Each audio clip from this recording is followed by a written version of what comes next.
Bharatiya Janata party जिलार संपादक थी।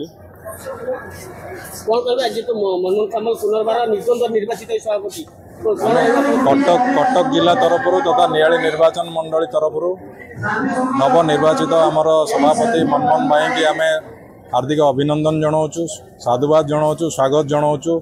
नियाली निर्वाचन मंडली नेता छवि मल्लिक नेतृत्व में हजार हजार कार्यकर्ता आज ये उपस्थित रही आमर नवनिर्वाचित सभापति की संबर्धना देते एवं नेतृत्व में आग को ओडिशा सुदृढ़ हम एवं जमती आगामी 15-20 वर्ष जाए आम शासन में रही से मनमोहन भाई गोटे भल मार्गदर्शक रूप में ठिया हे निश्चित। बारिक नियाली निर्वाचन मंडली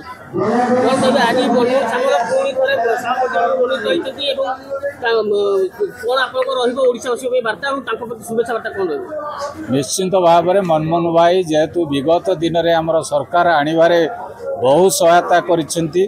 निश्चिंत भाव में आमे तांकु नियाली निर्वाचन मंडली ओडिशावासी समस्त कार्यकर्ता तरफ आमे तांकु स्वागत करुचु एवं आज नियाली निर्वाचन मंडली लक्ष लक्ष संख्यार कार्यकर्ता आसछंती। आठी आपण मान जरिया गोटे कथा कहवाई चाहे नियाली निर्वाचन मंडली विधायक श्रीजुक्त छवि मल्लिक नेतृत्व में आज जो प्रकार समागम एटी पार्टी कार्यालय से कार्यालय निश्चिंत आज आनंद उल्लास समस्त कार्यकर्ता एवं मनमोहन भाई गोटे दिग्दर्शन देवी समस्त की जे बार बार से सरकार आणवारे मुख्य भूमिका नहीं।